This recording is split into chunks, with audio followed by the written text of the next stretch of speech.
Let's get it started. Let's get it started in here. Let's get it started. Let's get it started in here. Yeah. The views expressed by J. Michael McCoy are the views of the hosts and guests of Max World Live, and not necessarily the views of Webcast One Live, its staff, its management, the cleaning crew, Dave the electric guy, the guy who cleans the skywalk, the woman who brought in the cookies, the management staff of Hubble Real Estate, the parking lot attendant at Keck Parking, the wait staff over at Miss Kitty's, the coffee crew at Frederick's, the man in the street corner willing to work for food, Rob Spearman, Max Crabb, or anyone else of sound mind. Should you be offended, provoked, intimidated, shocked, confused, or just made to think independently, log on to MaxWorldLive.com right now. It's your voice we want to hear in Max World. And now, live from the palatial studios of Webcast One Live, your host, J. Michael McCoy. 4 minutes after the hour on this 30th day of September, last day in the third quarter of 2014. That year just about passed, and it's another day for Max World Live starring Tom Coates. Our special guest today is Kevin Hall. He's with theiowarepublican.com. You've probably read his blog. If you haven't, I would invite you to do that. Very talented young man when it comes to being a wordsmith. Also fills in for Michelson quite often. Michelson and Simon Conway. And Simon. So over at WHO. So you've probably heard his voice on either one of those stations. But if you're watching this on Webcast One, neener, Joel, you don't have cameras. Aren't they going to get those over there pretty soon, you'd think? Yeah, you would think. Yeah, well, I can't knock them. They're the 50,000-watt blowtorch, so they can do whatever they want to do. Tom, you're in the house now. You look tanned. Well, I was very blessed, Mac. Spent 8 nights over in Ireland last week. You know, I like got the country Ireland. The country Ireland, like the little leprechauns and pot of gold. That's stuff? right. I kept looking. I couldn't find any. Yeah, I bet you were looking too. But they said this was some of the best September weather that they'd had over there. It was mid to upper 60s. It was sunny many of the days. Did you play golf? No, you don't play golf. No, I don't play golf. Well, Croquet? I do a couple times a year. But what? Croquet? Frisbee golf. It was fun. I enjoyed the trip. I and my wife went over there for 8 nights and got a deal on it and came back. But I was glad we did it. Is your wife's arms okay after rowing that whole way? Because I'm sure the only way you're going is if you're rowing your own boat. We had a pretty good cheap deal on it. Did you? All right, good. One of the things I enjoy about reading Kevin's blog is he's Republican. He knows it. It's not that you're not critical of the Republicans, because when due, you are. Okay. Oh, absolutely. But unlike other commentaries that we have, we always know you're on our side. Yes. You know, and I appreciate that. And I know there's guys out there, I think of Steve Dace, who I love dearly. You don't know from day to day what party he's really on. And that's okay. That's his thing. I'm okay with that. But I like it when I know that in the end, when the period is dropped and the name is put on the byline, it's going to be pro-Republican. Well, you know, the Republican Party was, of course, founded for mainly the sole purpose of abolishing slavery. And I'm a Republican because I believe in freedom, individual liberty, personal responsibility, small federal government, strong national security, and low taxes, and traditional values. I mean, that's what we stand for. That's what we are, and that aligns with my beliefs. Yeah, and that's good. Now, you were at the Joni Ernst, Bruce Bailey debate. I was not there. I watched it on TV. Oh, you watched it on TV? Okay. Yep. I got to tell you, it was like watching Terry Bradshaw post comments about a Pittsburgh Steelers game. Wasn't he with the Steelers? Yes. Yes. You were awesome. You were awesome. And I wasn't watching the debate, so I got to know what was going on from the debate. But beyond the rhetoric, let's talk about that debate a little bit. Okay. If someone was fiercely independent, who would they say won? Joni Ernst. Okay. If someone was fiercely liberal, could they really say that Braley won without a snicker on their face? They're going around claiming that he won. I'm not sure they really believe that. Of course, who knows what goes through a liberal's mind? Right. But, right. You know, I do this segment on KCWI TV, their Great Day morning Yeah. show every Tuesday, and there's always a Democrat, and I represent the Republican. And they had Sam Recker from Link Strategies in there. He was trying to argue that Braley won the debate, and I told him, I don't know what debate you were watching, but the one I saw, it was clear Joni Ernst dominated that debate. What were the points that he brought up that state? He I didn't said, really sue the chicken yeah, run. well, that was part of it. He said, Joni started strong, but when it got into some of the issues, she struggled a little bit, and it's because she takes stances on issues that they don't agree with. That's where they thought she struggled, where I thought she did very well. And then at the end, he was kind of knocking her chicken comment, which was a devastating body blow to Bruce Braley. I agree. I agree. That chicken situation has haunted Bruce Braley for 2 months. Yeah. We were the ones that broke the story on the IRepublican.com, and Jeff Link, who runs Braley's campaign, just tried to, shrug it off. Oh, we shouldn't even be talking about this. And it has haunted him, and Ernst really nailed him on it during that debate on Sunday. Took advantage of something that was just laying there, and she whacked it out of the park. Yep. She was very clever in how she did it. Mm-hmm. They went to a split screen at that point, so you could see that this hit him. It was a body blow. Yes. He was surprised at it. He didn't respond very well to it. We can talk about. I love the Chicken Gate story. I love it when you guys It's broke great. that. I told Jan he needed to do more. Now he's at least mentioned it once in a while. Simon spent quite a bit of time on it. We've talked about it here on this show.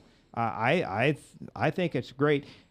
The other thing that I thought she did that was subtle, that you had to watch, and I just watched it in the last day because I TiVoed. I wasn't home when it was happening. But at the very end, and I'm sure you picked up on it, maybe some of the other listeners didn't, even if they watched it, when he jumped out at the question, who would you contact if you had to go to somebody? Yes. And before the question was hardly out of the moderator's mouth, he jumped out, Chuck Grassley. Well, she laughed. She said, Chuck Grassley, and she laughed. And then they came around to her and asked her the question about who she would support in the 2016 presidential, which is a stupid question. It's just a fluff last-second question. But she said Chuck Grassley, and then she laughed. And I thought that he had to know that he had just been dug pretty hard. Well, and when he said Chuck Grassley, there were snickers from the audience as well, because everybody knows the famous video where he's talking to the Texas trial lawyers, and he denigrates Grassley and Iowa farmers. And for him to say Chuck Grassley, pure pandering. Well, if Chuck Grassley came across a mud puddle right now and Bruce Braley was around, he wouldn't take off his coat. He'd throw himself over the mud puddle, wouldn't he? I think you're right. It's just pure pandering with this guy. And, Joni came across as sincere, as authentic. The body language was another key issue. And for people who don't pay, we're all political junkies here. We follow this, and we've been following this race for almost 2 years now. Yes. For a lot of people who don't pay a lot of attention, they're tuning into that debate, and they see things like body language. Joni Ernst, most of the time when she was answering questions, she looked directly into the camera and talked to the people of Iowa. Not one single time in that entire hour did Bruce Braley look directly into the camera. And in the first moments of the debate, you could see his eyes were kind of shifting all over, and his hands were shaking. He was visibly nervous. Yes, I And noticed that. She looked very good. Composed. And they've been trying to paint her as this crazy, right-wing extremist Tea Party lady. And then you meet Joni Ernst, or you see her on TV, and you see she is not at all what they try to make her out to be. Right. She's a middle-of-the-road Republican. Didn't She's conservative. didn't she do what she needed to do in this, Kevin? She needed the first debate. I always say is the most important. If people have been following this multi-million-dollar ad campaign, they're going to see what she's really made of. Yeah. And they're interested in Bruce Braley too. They saw a fella. Even the dressing wasn't good for him. That light blue tie, that was poorly done. Whoever dressed him, his wife or whoever it was, did a poor job on that. She looked composed the entire time, no matter what kind of a scurrilous attack he tried on her. Koch brothers, this and that. She looked composed. She smiled. She looked directly into the camera. she showed herself to be the kind of woman that was not the woman in these attack ads, and I think the first debate killed it because the people that were interested tuned in. It was KCCI, it was the Register, they highlighted it. Yep. The other two will be much less watched, in my opinion. Yep. And I think she did what she needed to do to maintain that momentum. And you saw what happened Saturday night when the conservatives found out they went from being a dead heat to a 6-point race. They went Paul crazy. Ryan came in on Saturday night to that event out Yep. at the Iowa Faith and Freedom out at the fairgrounds.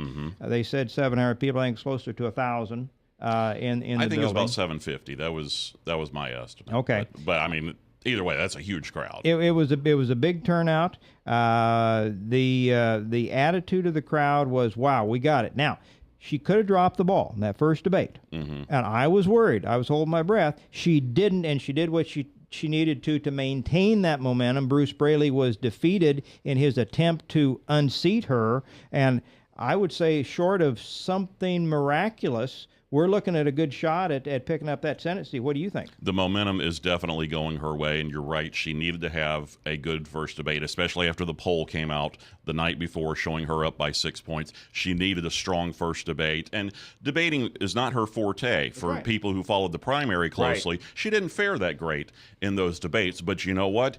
Going through that primary process helped Joni Ernst as a candidate immensely, and clearing the field for Bruce Braley is going to come back to haunt the Democrats because he did not look ready for that debate. He looked nervous. His body language did not sync well. And, you know, it's shocking for a trial lawyer. You would think he would be really good at debates. He's not that good of a debater. Exactly. And he, from his opening statement, he was on the attack, trying to tear her down with every single thing. And, you know, it pretty much all just bounced right off her. Don't you think Kevin Hall is here? He's with the IowaRepublican.com, and I say it that way because that's the URL, the IowaRepublican.com.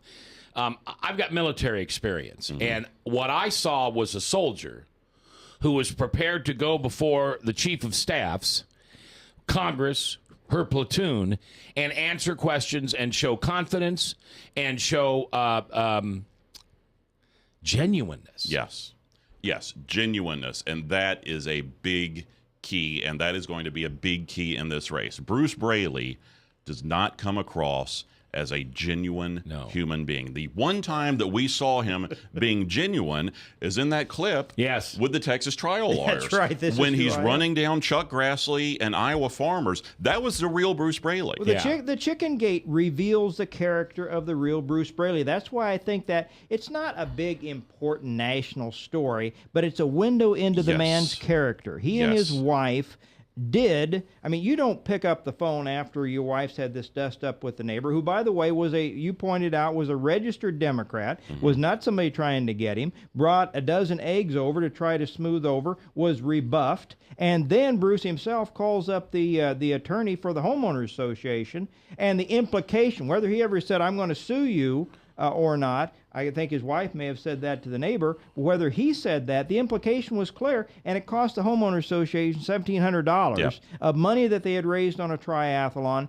to try to do some infrastructure. They had to spend it on their attorney because Braley called him on the phone and threatened to sue. And it was a thinly veiled threat. Exactly. But I mean, Tom, if you and I are having a disagreement, and I say, Tom, I don't want to have to litigate this, that's a threat to sue you. Exactly. Correct. And that's what he said. That's the implication. To the homeowners and it's also association a power play. attorney. He's trying to muscle with his U.S. Congress muscle to try to get his way, which is a window into the man's character. Here's how pathetic the Braley campaign is, and they're in panic mode right now.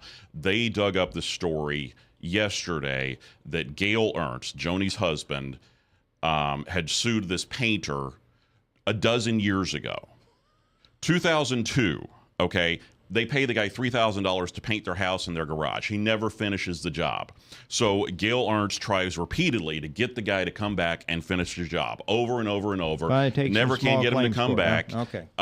He goes to the Better Business Bureau, files a complaint, and eventually takes him to small claims court. And they're trying to compare that to the chicken story where Bruce Braley, and Joni nailed him. She had the perfect line. How can we trust you to walk across the aisle, to work across the aisle, when we can't trust you to walk across your own yard to deal with your next door neighbor? Bingo.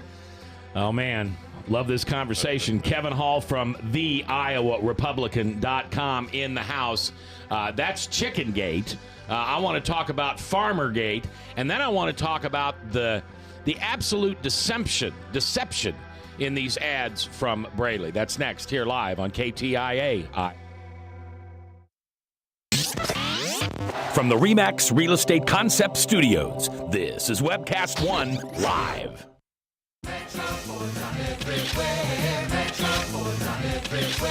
See 'em here, see 'em there. You got bad credit, we don't care.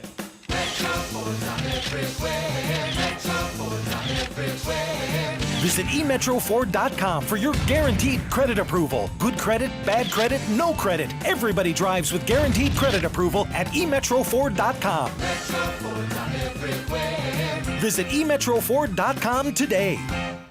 Get away from us, you mean old credit card. We don't have any more money. We're in trouble now. Save us! Help! Somebody save us! Somebody help! Help! Save us!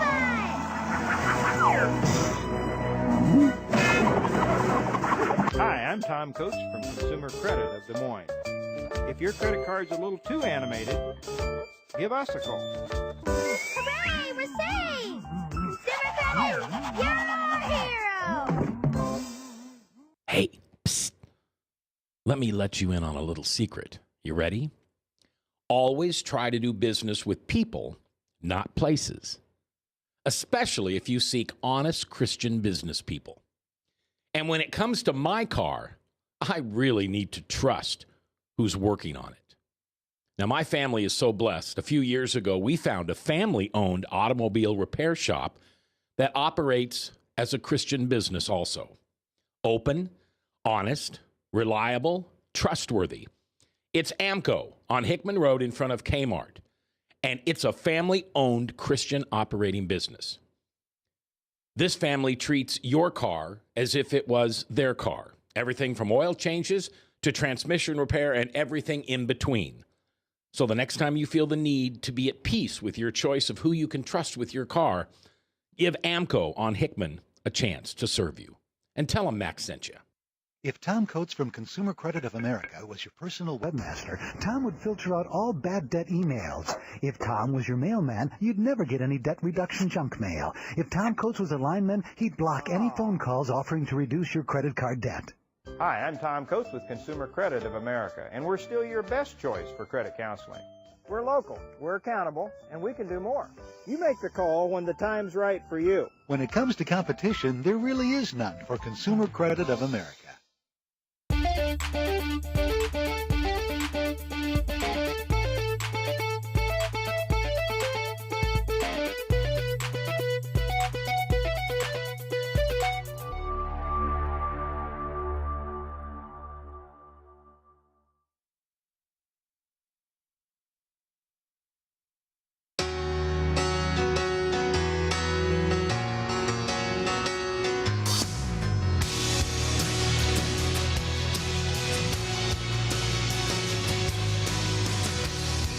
21 minutes after the hour on this last day of September in the Lord's year 2014. I'm J. Michael McCoy. Kevin Hall is our guest today in Max World Live starring Tom Coates. You can find Kevin's weekly blog. Yes. Weekly blog at theiowarepublican.com. A true patriot when it comes to being Republican, even when it's not easy to be Republican. And that's genuineness. That's the transparency that America was built on, that even when we don't agree with our own party, we keep that to a minimum because we have to stand for something. And if you jump back and forth on whatever side of the aisle that seems to have the shiny object, squirrel, then that's what you end up being. And Kevin's not one of those, and we appreciate him taking the time to come in today. Squirrelgate. How did you find out about it? Squirrel Or Chicken Gate. Chicken Gate. Okay. Well, we're talking about Braley. Squirrelgate might work too. I don't know if we're talking about Mike Huckabee. The time he said he fried a squirrel when he was in college. Yeah. Anyway, Chicken Gate. That article was actually written by Jeff Patch, who is now working for the Republican Party of Iowa. Some people in the Brooklyn, Iowa area had gotten in touch with either Craig or Jeff. And it was basically passed to us by word of mouth, is my understanding. I did not have a lot to do with that story. But Jeff Patch went and investigated it, got all the paperwork, and really busted Braley on it. And it's even posted the minutes from the meeting of the homeowners yes, association. I mean, if I recall, he did an excellent. And unfortunately, the Register only saw fit to give it a little mention, and then they can say they dealt with it. But if that had been the other way around, if that had been David Young, if that had been Joni Ernst, certainly been Steve King, it would have been a front page news story. Well, it was ignored by Iowa media completely until I believe it was Crossroads, Karl Rove's super PAC. That was it. Did an attack ad on it. So that forced them to write about the attack ad. Yeah. And that kind of brought it into, off of just the conservative websites, because, Breitbart and HotAir.com, blogs like that picked it up. But the Iowa mainstream media ignored this story, and it was a significant story until the ad came out. So then they were forced to talk about the ad. And now it has just lingered and lingered. And, Breitbart talked to the lady 4 days ago. And, this is a lady who is still a registered Democrat. She is going to vote for Joni Ernst because of her dealings with Bruce Braley and this whole stupid mess. I mean, a chicken walked into his yard. Joni was smart enough to mention it in the debates, which got it back into the media. It's brilliant. And here's what's crazy about it. As I mentioned, what they're doing with the Gail Ernst story, with this guy who, painted their house, and they're trying to, do a moral the same relativity thing that you or thing I or between Mac the two. would do if we had a workman out there that wasn't doing the work. He did the same thing. He went through the BBB and finally filed a small claims action, which is supposed to be for the common man to get justice. And there's nothing untoward about that. They're that desperate. They are. They're finding out that the mentioning of the Koch brothers every 5 seconds isn't turning anybody's trigger, and they're not getting any groundswell on that, are they? No. Most people still don't know or care who the Koch brothers are. They don't know who the Koch brothers are. And you know what?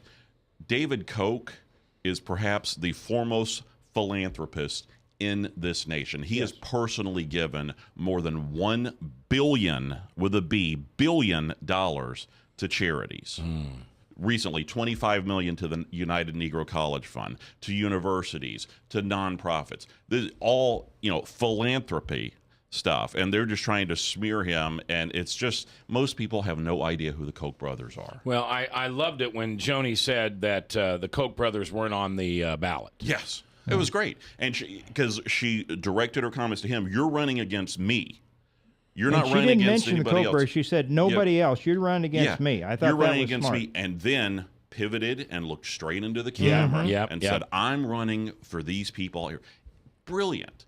And that's those little things, the aesthetics in a debate that a good, smart, well-prepared candidate looks at. You need to look into that camera and address the people. Yeah. She did that so well in that debate. Braley, as I said earlier, did not look into the camera one single time. She was very well prepared. I mean, you can't argue that is just natural. I mean, somebody had to spend some time in preparation with her. I think some of that's military, though. Well, some of it maybe, Mac, but I think she did not come out that way. I think he's exactly right. I think Kevin is exactly right. That we watched her in that one debate that they had there at the embassy, and I watched her on some others.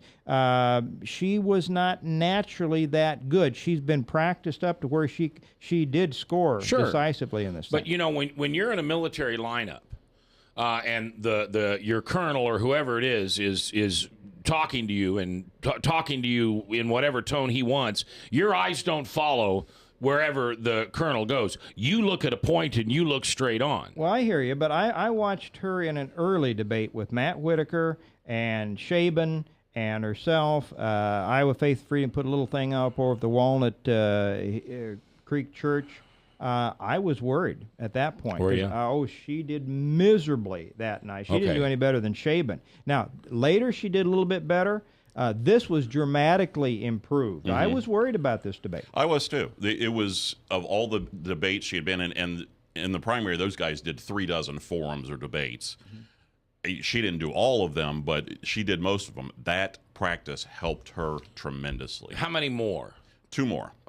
It's going to be 2 more debates. But here's the thing, Mac. She's 6 points up, okay, according to the Register poll. There's a new poll out today from PPP, which is a left-leaning group. She's up 2 points in that poll. Okay, so this is legitimate now. She has the lead.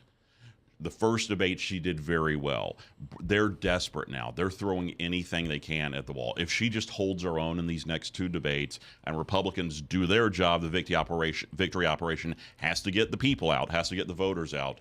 She's in a really good position right now. The Braley camp is really worried. They're about to blow it. Kevin, I'll go back to my first comment, and I very much believe that the majority of those that were interested watched this first debate. It was on KCCI, #1 news station in central Iowa. It was also co-hosted by the Des Moines Register. They gave it front page play. I think people that were interested to watch the first one, I think your audience for the next 2 will be significantly smaller. And so they will matter a whole lot less. Now people have seen them in person. They've listened to them. I think most of the people that were maybe on the fence have now made up their mind, and I would have to think a majority would have been favorable towards Joni. There were still a big number of undecided at the Register poll, and I would guess that there weren't quite so many undecided today as there were prior to that poll, and I would guess that a majority probably would have come into, because they were nervous about Joni. They liked her. There's some things about Brea they didn't like, but they wanted to see her. I think they did, and she showed that there was confidence there.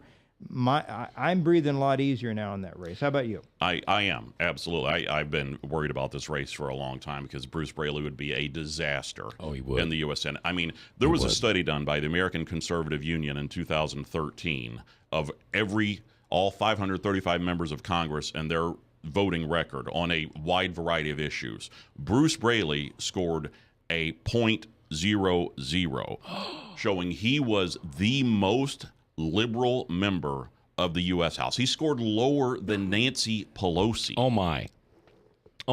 The most liberal congressman that we have. That's Bruce Braley. They try to paint him as this middle-of-the-road, bipartisan guy. That's not him. No.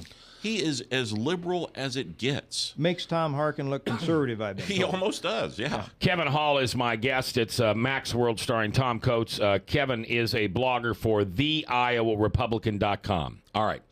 Talk to me like I'm a 6-year-old.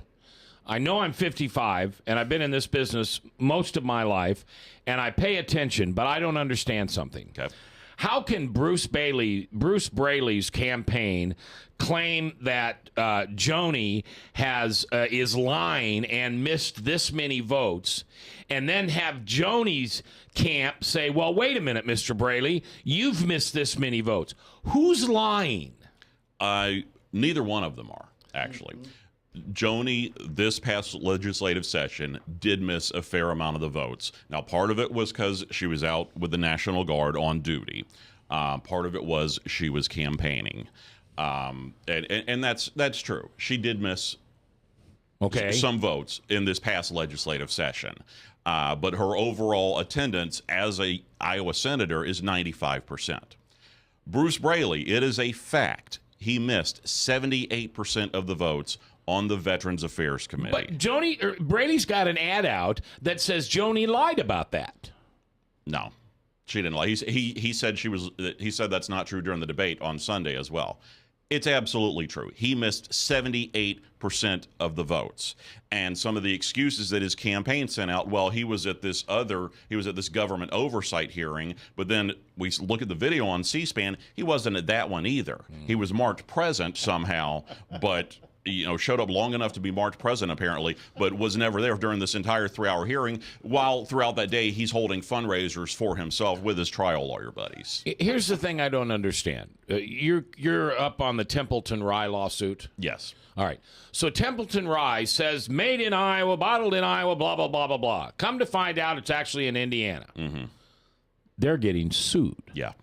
But yet Bruce Braley can lie through his teeth about Joni Ernst and her record, and there's no accountability in elections. Unfortunately, that's the world of politics that we live in. It is so easy to distort and manipulate the facts and there's no repercussions. I mean, Joni Ernst isn't going to file a lawsuit against Bruce Braley and say you lied. It's so easy to do. You know, that's why the media's job as a watchdog is so important, to decipher through all the bull and let us know who's being straight with us and who isn't. And the Democrats have really done a lot of truth distortion in this campaign against Joni Now, Ernst. you didn't do the quotes, air quotes, but you just said truth distortion. What does that mean? Lying. Yeah, I was going to say, if my 16-year-old grandson, Alex, tells me that he got home at 10 and I know he got home at 11, I don't let him say, well, Grandpa, that was just a little truth distortion. You know, it's just...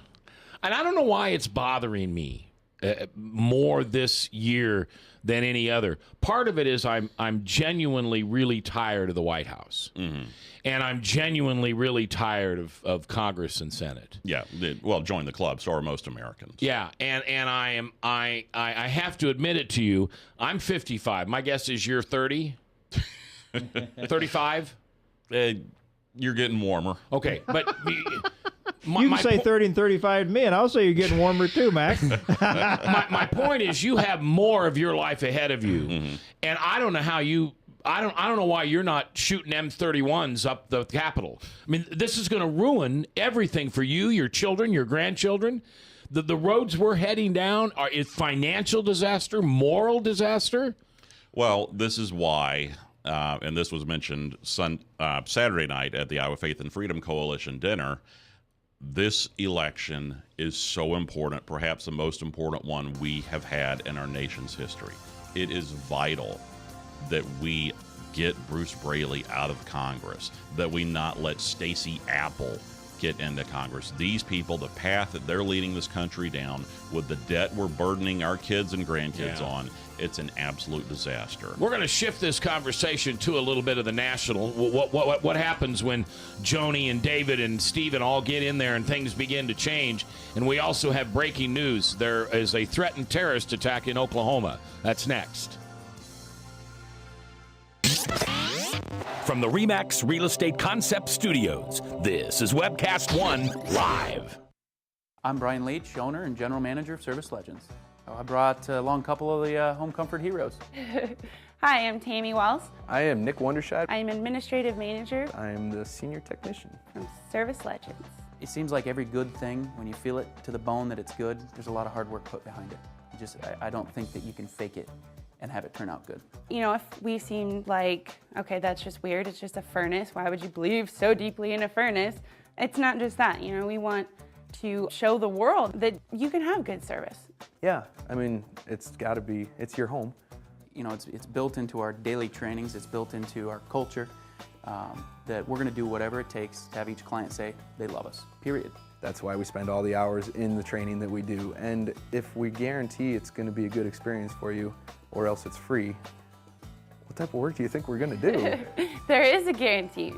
Temperature selection guarantee, fixed right or it's free guarantee, comfort guarantee, best value guarantee. All of these guarantees hold us accountable to ensuring that we exceed your expectations. And if for whatever reason we'd fail and we can't make it right, we guarantee all of those guarantees with a 100% money back guarantee. I mean, if you don't think that your technician can fix it right, are you gonna say that to a client? No.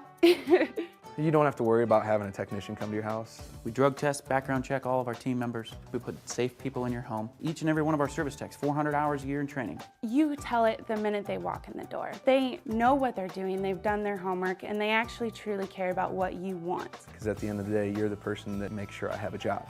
They're gonna be listening. They're gonna wanna know what your challenges are. Then they're gonna come and give you options, and you get to choose. If I'm there to help and I make it easy and painless, I did my job right that day. Well, when it comes to your comfort, safety, and your family, you know, you don't necessarily go buy the most expensive, but you get the most bang for your buck.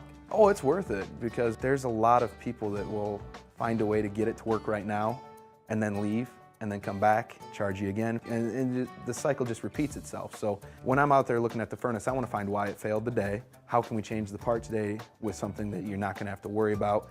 Is it worth changing the part today? I mean, you can put a lot of money into a furnace. I can fix parts all day. There's good job security in that for me, but is it the right thing for you? I get a lot of the phone calls of after the technicians are there. They're just in awe. They're like, wow, you guys are great. I mean, I don't even know what to say. You guys are great. Everything you did was perfect. It was great. Keep going, though. I like this. Just give us a try. I'm going to take all the risk. I've got the time to make this right. I've got the support to make it right. Just check us out. And if you don't see the value in what we do, I mean, fixed right or it's free or 100% money back. enough said.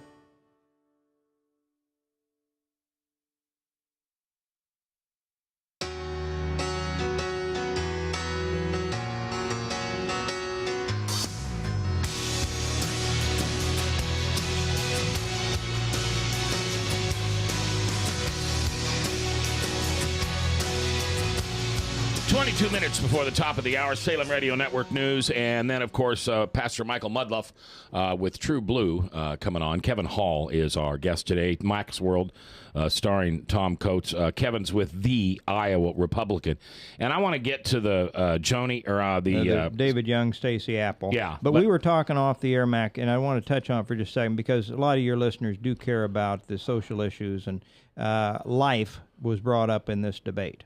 Let's touch on that for a second, Kevin.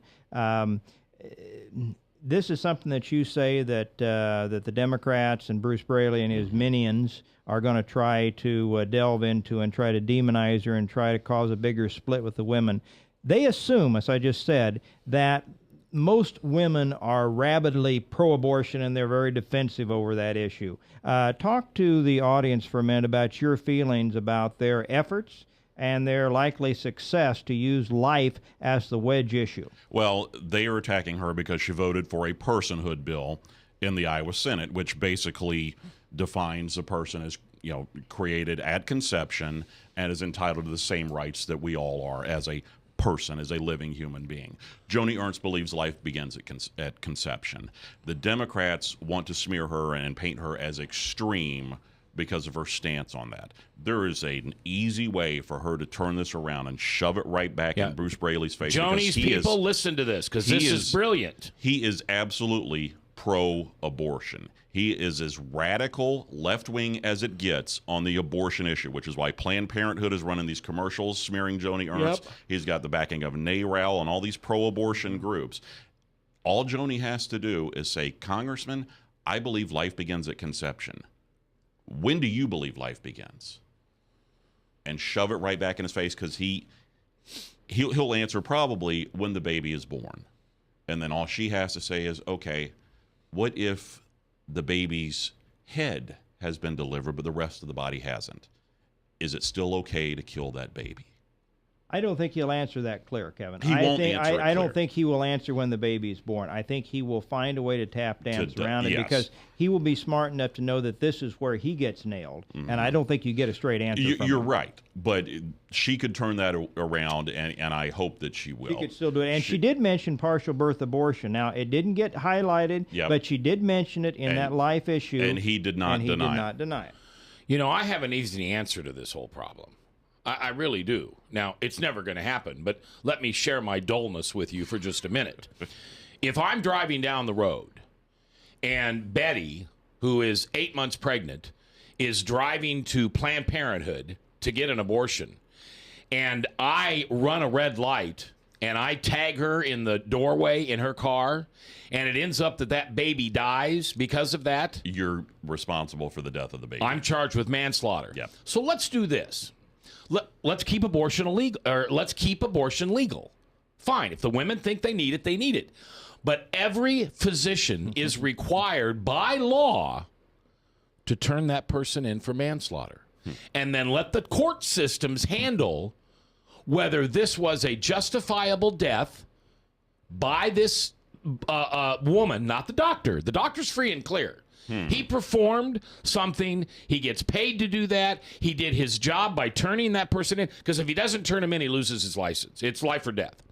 So now what we have is okay, if you want the right to kill a child, you can have the right to kill a child. But just like in the law, when you do so, you're going to be held accountable. If in that court of law you can prove that this child, this world was better off without this child, go for it. Whole new line of lawyering right there. Man, millions of dollars for lawyers. Yeah. But it gets rid of all the hypocrisy. Yeah. I think I would rather see the doctor charged, but I see where you're going with this, and you make an excellent point. If you're responsible for the death of a baby in the womb, you're guilty of a felony. Absolutely. Well, we have seen a shift, guys, and you know this. We've seen a shift in public sentiment, which is why I don't think this strategy, this last-minute desperation of Braley's people is going to be accurate. We are even seeing young people come in more and more into essentially a pro-life position. Yes. And I say it's like the reason that I've met all 7 of my grandkids prior to their birth. The technology today demonstrates this isn't like a tumor. It's not like a hangnail. It's not some piece of tissue that's hanging off that woman that can be easily removed without consequence. This is a life. And I think that the people, if you look at the polls, if you take out rape, incest, threat to the woman's life, the vast, vast, vast majority of Americans believe that life is sacrosanct and should be left alone. And so I don't think it's going to be successful, even as they seek that wedge issue with the women. I think you're exactly right. The science of the issue has moved it into the conservative, the pro-life movement's favor. Without a doubt. I mean, they talk about the science is settled with global warming. Well, the science is settled with when a life begins. And the law says it is. Right. I don't know how the Supreme Court doesn't step in and say, guys, we can't have it both ways. Yeah. Either this child has value and the taking of its life needs punishment, or it doesn't. All right. Breaking news. Several days after this tragic beheading by an Oklahoma coworker who claims to be Muslim and was trying to convert his fellow coworkers, we now have another young man, 30 years old, in Oklahoma, works at a nursing home, threatened to behead a woman if she didn't claim Islam, and told the district attorney that he was ISIS and ISIS was here to kill Christians. All right. Wow. Going to be on David Muir at ABC at 5:30 tonight? No. They have yet to run the story on the Oklahoma. I have not seen one article in the Des Moines Register about this beheading of this Oklahoma woman. It happened on Friday. We covered it here. I didn't see it on the Saturday paper. And yes, I still get that dirty Locust Street liar. I canceled my subscription years ago. I didn't see it on Sunday. I haven't heard anything about this case. What is it going to take for our president, our leader, our chief of staff, our you know what I'm trying to say, commander-in-chief, to say we are being attacked by terrorists on American soil? Well, he did this extensive interview with 60 Minutes that aired after the debate on Sunday, and he shifted the blame. Oh, our intelligence community dropped the ball. Our intelligence community didn't, take this threat as seriously as they should have. It's always somebody else's fault. He's weak on this. This is not what President Obama He wouldn't be doing this much if it weren't for the as polls, president. Kevin. And now the stance they're taking, where they're dropping bombs in Syria and everywhere else, they're now basically adopting the Bush-Cheney modus operandi of dealing with terrorist threats. They're not doing as strongly as they need to do, but it's or funny. with any conviction. It's a political move, Kevin. Yes. If it weren't for the polls showing the Democrats were getting beat up so badly coming into the November election, they wouldn't be doing this, would Absolutely. they? And as soon as that's over, they'll probably pack up and go home, won't you? Yeah, Wouldn't you think? absolutely. And what they're doing, just dropping bombs willy-nilly, it's not going to have the impact that it needs. This has been a growing threat for a long time. He ignored it. He pulled all of our troops out of Iraq. He campaigned on that. He promised to do it year after year after he got elected. And then after he did it and the terrorists retook Iraq, he then said, well, it wasn't my idea to pull the troops out. Really? It wasn't your idea? I could have sworn that you campaigned on it nonstop in 2007 and 2008 and continued to promise to do it over and over. He says, well, we couldn't come to an agreement on the status of forces with Iraq. Well, disgusting. If you're a real leader, you would have come to an agreement. Well, he's not a leader, and he's... In 2 weeks, and we're up against a break, in 2 weeks, Tom, we're going to have Mike Ahmed on here. Okay. Mike Ahmed, do either one of you know who he is? No. Mike Ahmed was on Anwar Sadat's cabinet and was 50 feet from him when he was assassinated. Oh, wow. He fled his country and now lives in America. He's the engineer for Glen Oaks Country Club. He has a story to tell us about a conversation that was overheard between the head of one of the Arab countries, he'll know it, and President Obama, and Obama says, "Are you going to help me?" And he says, "Not on your life. You started this war. You're the one that put these people in this place." He's going to tell us that in 2 weeks when he comes on this show. It's a fascinating story. All right, when we come back, David Young and Stacey Orange, Apple, and we'll talk about that race here with Kevin Hall on KTIA. Hey, psst. Let me let you in on a little secret. You ready? Always try to do business with people, not places, especially if you seek honest Christian business people. And when it comes to my car, I really need to trust who's working on it. Now, my family is so blessed. A few years ago, we found a family-owned automobile repair shop that operates as a Christian business also. Open, honest, reliable, trustworthy. It's AMCO on Hickman Road in front of Kmart, and it's a family-owned Christian operating business. This family treats your car as if it was their car. Everything from oil changes to transmission repair and everything in between. So the next time you feel the need to be at peace with your choice of who you can trust with your car, give AMCO on Hickman a chance to serve you. And tell them Max sent you. Get away from my Sumito credit card. We don't have any more money. We're in trouble now. Save us! Help! Somebody save us! Somebody help! Help! Save us!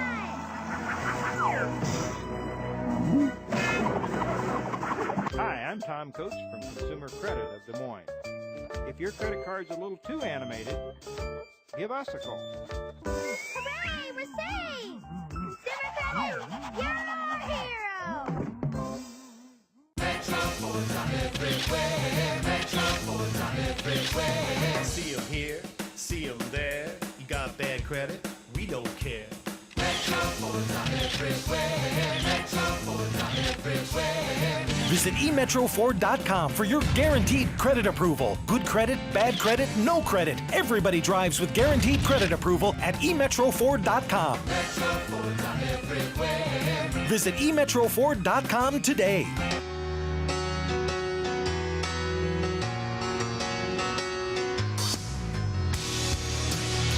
All right, we're back. Last break. Kevin Hall from theiowarepublican.com. That's,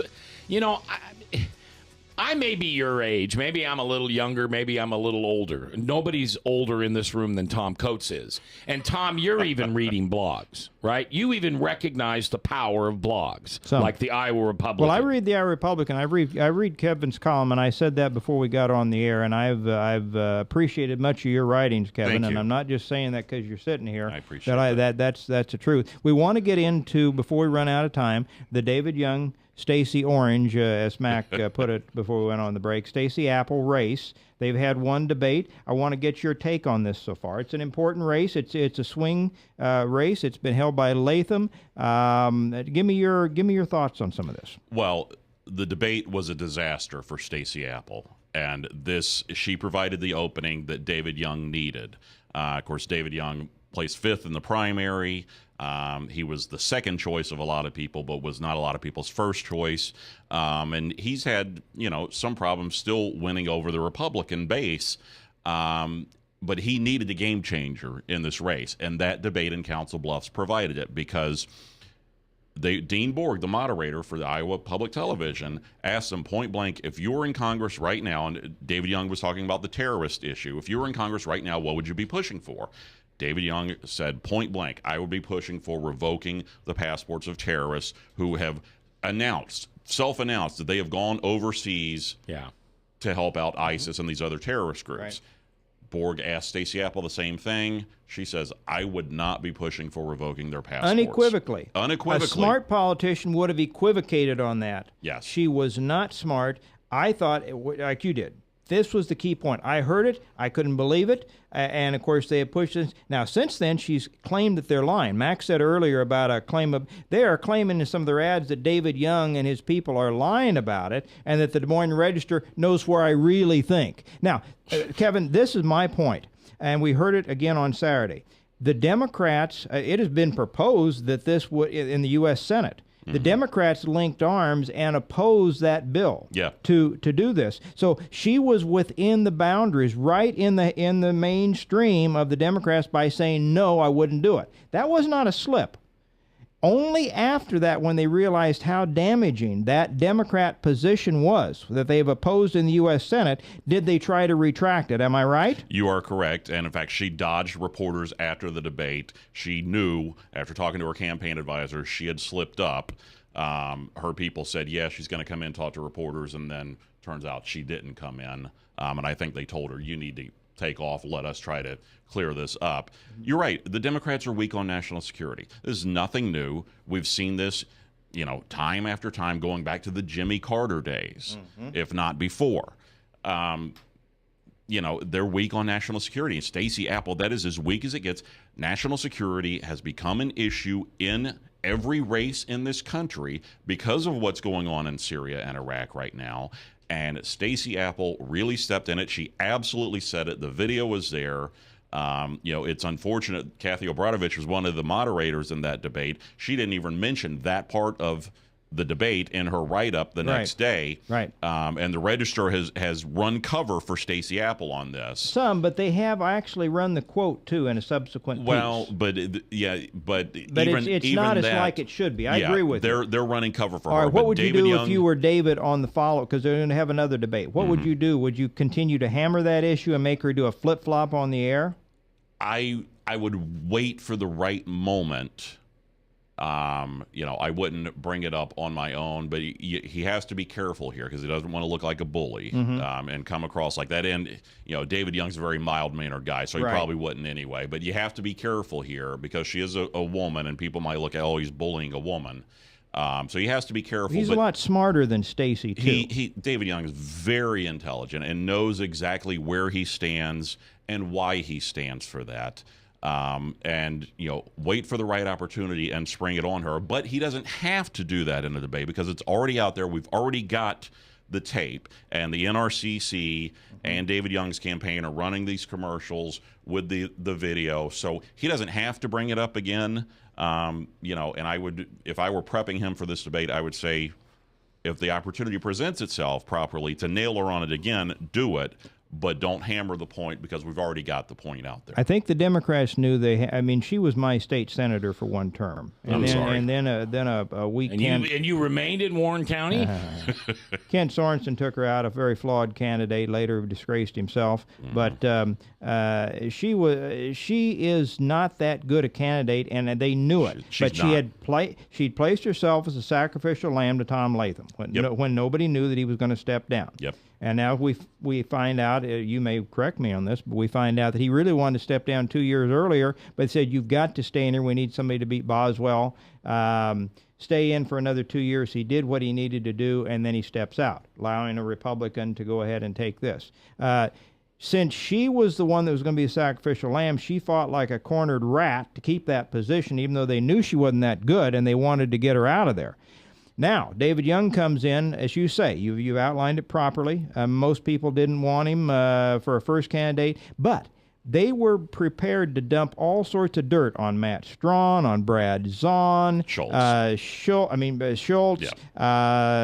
other candidates all were much better candidates to dump on. They have nothing to dump on David Young. Yeah, they're trying to paint him as this Washington insider. Nothing to dump on him. But, what is his Washington experience? He's been the chief of staff for Chuck Grassley, which, in fact, David Young and Grassley right now are going around the district campaigning together this week, which is a very smart thing to do. We could argue that he was the perfect candidate, Kevin, because there's nothing for him to grab a hold of with these attack ads.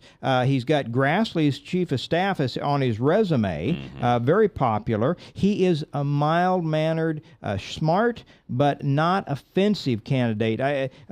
Strawn, Brad Zahn, Schultz, I keep missing. But these other guys would have been much easier targets and would have intimidated some of the independents and the women that they need to win across. David Young doesn't come across that way. I say he's the best one to do it. Breaking news, KCCI is admitting that $1 million media buy influenced their candidate selection. They have a letter.